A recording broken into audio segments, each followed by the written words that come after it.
Si Saul Sanchez ngayon ang isa sa pinakamainit na boxer sa dibisyon ng super bantamweight matapos nitong talunin ang isa sa pinakamahusay na pambato ng Pinas na si Arthur Villanueva. Tinalo niya ito via unanimous decision. Dumanas talaga ng hirap ang ating kabayan sa kamay nitong si Saul Sanchez.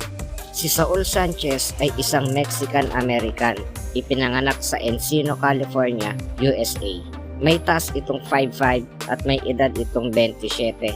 Ipinanganak noong June 12 taong 1997. Binansagang itong The Beast dahil nga sa tagalin nitong nakakatakot na mga power punch na baka masimplehan ka ng sungkit sigurado may paglalagyan ka talaga. Si Sanchez ay may kartadang 20 wins at 3 losses. 12 sa 20 wins nito ay tinapos niya via KO. Halika't sulyapan natin kung papaano at gaano nga ba kagaling ang isang Saul Sanchez para sabihin na medyo kritikal o alanganin daw na talunin ng ating pambato na si Cuadro Alas ang isang Saul Sanchez na ipinagmamalaki ng Estados Unidos.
Janriel Casimero, ipinanganak noong February 13, 1989. Binansagang Cuadro Alas dahil sa taglay nitong bilis at lakas sa larangan ng boxing.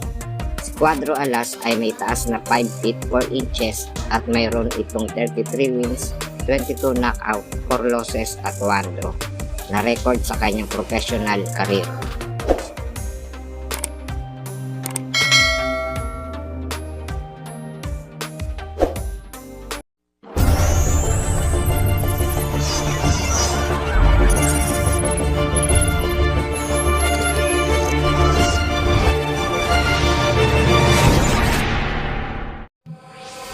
Mukhang ito na nga ang inaabangan ng lahat, ang muling pagbabalik ng angas ng Pinas Casimero sa ibabaw ng lona. Medyo matagal din itong nabakante sa paglalaro dahil sa mga urong-sulong itong laban sa The Monster ng Japan na si Naoya Inoue. So, di malaman kung ano ba talaga ang totoong dahilan kung bakit di matuloy-tuloy itong sagupaan ng dalawang bigat ng fighter na ito. Gayong nasa magandang ranking naman itong kabayan natin si Casimero. Itong darating na buwan ng Oktubre ay muli natin makikita sa ibabaw ng lona ang ating idolo na si former World Champion 3 Division Angas ng Pinas Casimero laban dito sa nababalitang kanyang makakatunggali na si former World Title Challenger na si Saul Sanchez. May lumabas kasing interview itong si Saul Sanchez na kung si Casimero nga daw talaga ang makakaharap niya ay talagang magkakaroon nga daw ito ng napakagandang laban. Bakbakang grande at wasakan ang masasaksihan ng mga manonood na talagang ito naman ang gusto nilang makita sa tapatan Casimero at Sanchez. Agad din namang sumagot ang kampo nitong si Angas ng Pinas Casimero sa interview nitong si Saul Sanchez. Ang head trainer nitong si Casimero na si Jason Casimero na kanyang kapatid ay gumagawa na ng hakbang upang pag-aralan kung papaano i-counter ang laruan nitong si Saul Sanchez. Parang kumpiyansang-kumpiyansa ito para tapatan ang malarapidong style nitong si Saul Sanchez. May kartadang 20 wins, 12 knockout at 3 losses itong si Saul Sanchez. Huli nga dito ay nang subukan nitong kunin ang world title sa kamay nitong si Jason Maloney na sa kasamaang palad ay tinalo siya nito via decision. Si Janriel Casimero naman ay may kartada ngayon na 33 wins, 22 knockout, 4 losses at 1 draw. Ang huling laban nito ay taong 2023 pa sa Japan. Na nakatunggali niya dito ay itong si knockout artist na si Yoshinori Ogoni. Dito niya nakuha ang kaisa-isa niyang draw sa buong karera niya bilang boksingero. Si Cuadro Alas na lang ang natitira ngayon bukod kay Magsayo na nanalo nitong nagdaang buwan. Ang natitira nating pag-asa para meron ulit tayong Pinoy boxer na nagwagi sa ibabaw ng lona. Medyo naubos na ang mga pambato natin. Kung ikaw hater ni Casimero, wag naman muna ngayon. Suportahan muna natin ang ating kabayan bago tayo lamunin tuluyan ng mga Hapon.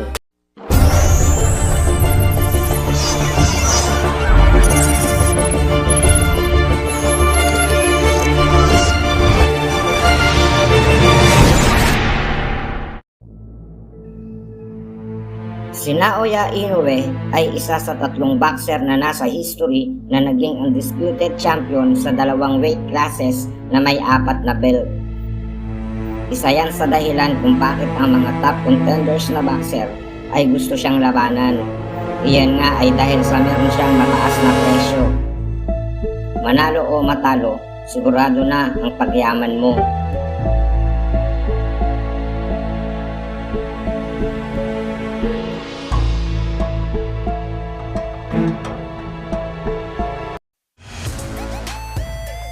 Ang bidyong ito ay hatid sa inyo ng No Name Cabal Online. Kung kayo ay mahilig maglaro ng online game, baka ito na ang hanap nyo. Tara, halika at subukan natin to. Matagal-tagal na rin ang lumipas sa ulutan nitong si Inoue at Casimero. Pero di pa rin talaga nila maikasakasa ang laban. Di nila malaman kung ito bang si Inoue ay takot kay Casimero o gusto lang talaga makadali ng mas malaking premyo kung itutuloy ang kanilang laban. そうですね、10人っていう、多い世界チャンピオンの中、近年本当に日本のレベルが上がってるんで、やっぱり自分が1位に返り咲くことがまずは大事だと思ってますし、あとしっかりとそのフェザー級の体というものになった時に考えますね。非常にこの先対戦相手の候補一人としてすごく楽しみな選手でありますね。Kung kaya sa social media ay kung ano-anong meme pictures ang ginagawa dito dahil kahit maging sila ay naguguluhan kung ano ba talaga ang tunay na dahilan nitong si Inoue kung bakit ayaw niyang labanan itong si Casimero.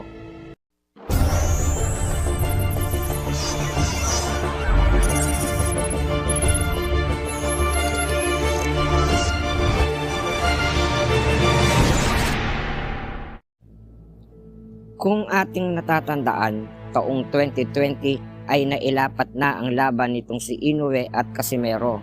March pa nga unang naging schedule nito, pero naisara ng April 25, 2020 ang kanilang laban. Nung panahong ito, si Inoue ay kasalukuyang IBF WBA Bantamweight Champion. Mayroon siyang 19 na panalo at 16 dito ay knockouts. Samantalang si Casimero ay mayroong 29 na panalo, 4 na talo at 20 dito ay knockouts. Ang laban nila ay dapat nagaganapin sa Mandalay Bay Resort and Casino sa Nevada, Las Vegas. Ngunit itong si coronavirus ang naging sagabal sa nag-aalab na paghaharap ng dalawang boksingerong ito. Naantala ang sagupaan ng The Monster ng Japan na si Inoue at ang angas ng Pinas na si Casimero. Dahil na-i-declare ang biglaang pandemic sa buong mundo sanhi ng coronavirus o COVID-19 taong March 11, 2020 na nagmula pa sa Wuhan, China. So, ito yung naging dahilan kaya kung bakit di natuloy ang kanilang laban. Ang international judge na si Edward Ligas ng WBO o World Boxing Organization ay nagpahaging sa kanyang post noong September 2023. Ito yung taon nung parangalan o bigyan ng awards itong si Inoue ng WBO Asia Pacific President na si Leon Panoncillo Jr. Ito yung special belt para kay Inoue dahil nga nagawa nitong pagharian ang 4 na major title sa WBO Bantamweight Division, WBC at WBO Super Bantamweight. Si Edward Ligas ay nag-post sa top-ranking official of the Japan Boxing Commission o JBC. Ay posible nga daw o talagang matutuloy na ang laban nitong si Inoue at Casimero. Di lang niya talaga sinabi kung ngayong taon nga ito mangyayari. Habang itong si Casimero ay walang tigil sa pagpapalakas, patuloy ang ensayo dahil gusto niyang siya nga daw ang kauna-unahang Pilipino ang tatalo at magpapatiklop dito sa The Monster ng Japan na si Inoue. Nakahanda o handang-handa daw siya para talunin ito. Tinawag pa nga niya itong pagong dahil kulang daw ang bilis nito para sa kanya. Sana all.